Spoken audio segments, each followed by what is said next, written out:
Halo sahabat Christina Denai. Bersama saya Paula Christina Hendrawati.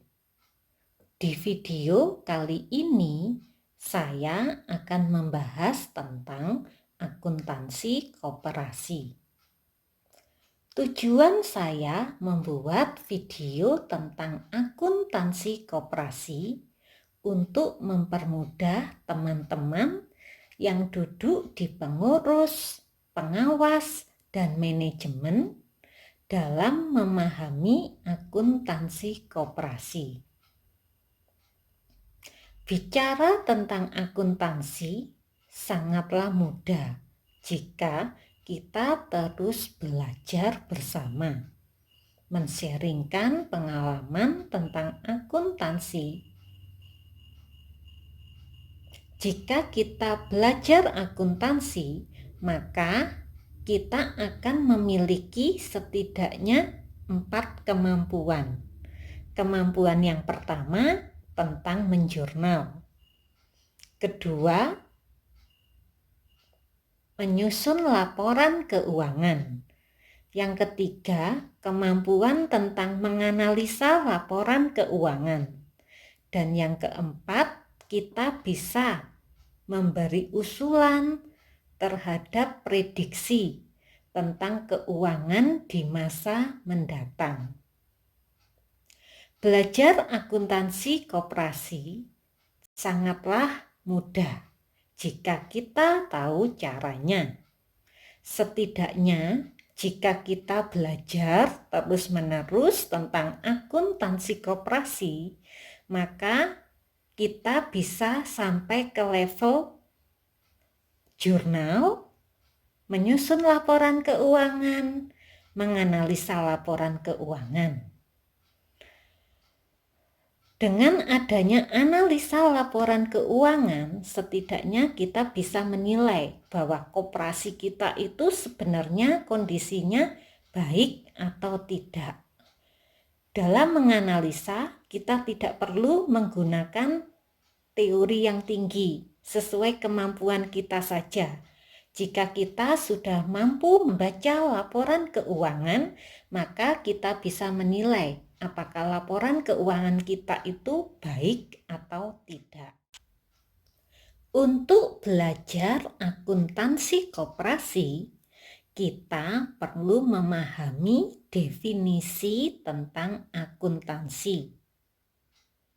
Jika kita membaca banyak buku di perpustakaan atau toko buku, bahkan di internet, kita pasti menemukan berbagai macam tentang definisi akuntansi.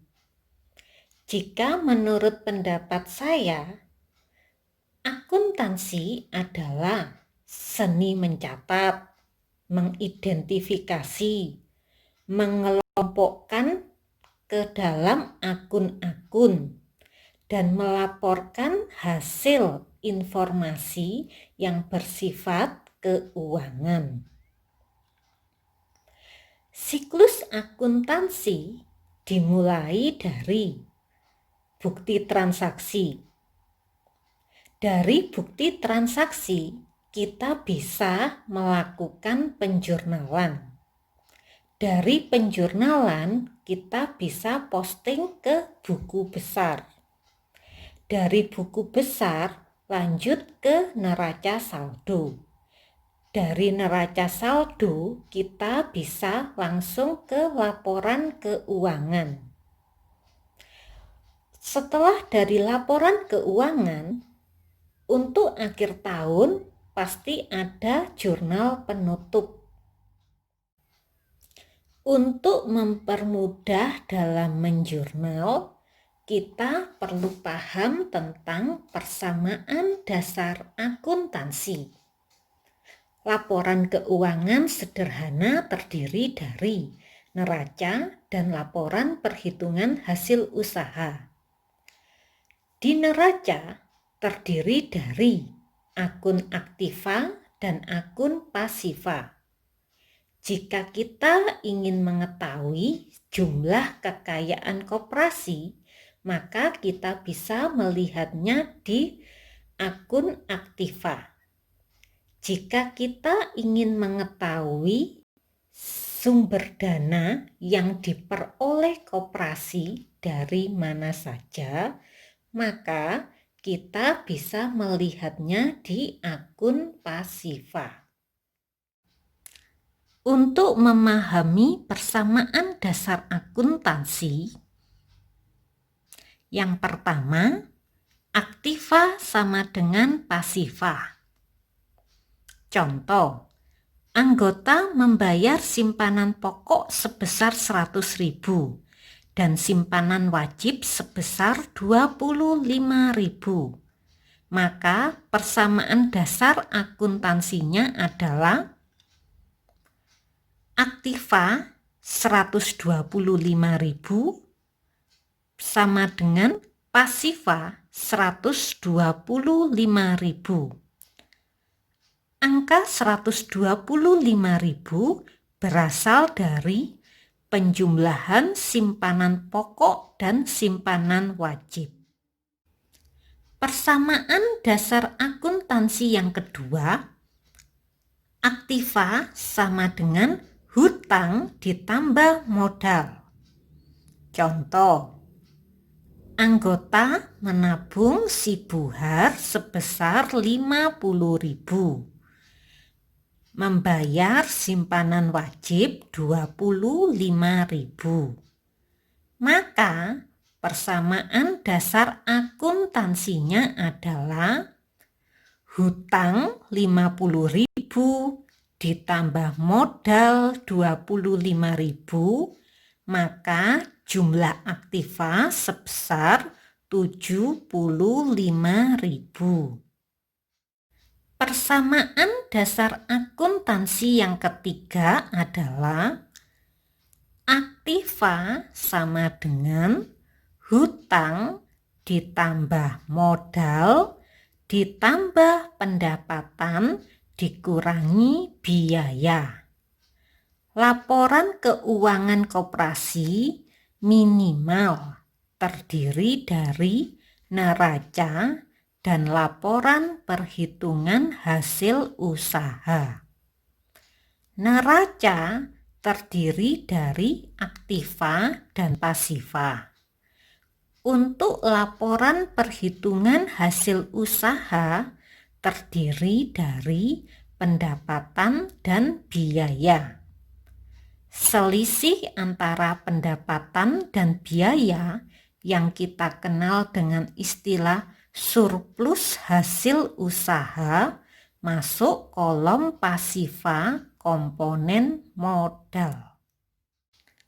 Untuk memudahkan kita dalam membuat jurnal, maka kita perlu memahami tentang aturan debit kredit.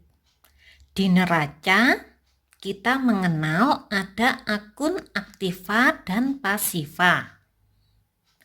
Jika Aktiva bertambah, maka dicatat di sebelah debit. Jika Aktiva berkurang, dicatat di sebelah kredit. Pasiva terdiri dari hutang dan modal. Jika hutang atau modal bertambah, dicatat di sebelah kredit. Jika hutang atau modal berkurang, dicatat di sebelah debit. Laporan perhitungan hasil usaha terdiri dari pendapatan dan biaya. Jika pendapatan koperasi bertambah, maka dicatat di sebelah kredit. Jika pendapatan berkurang yang disebabkan adanya koreksi, maka dicatat di sebelah debit. Jika biaya bertambah, maka dicatat di sebelah debit. Jika biaya berkurang, dicatat di sebelah kredit. Di akun Aktiva, kita pernah melihat Akumulasi penyusutan aktiva tetap.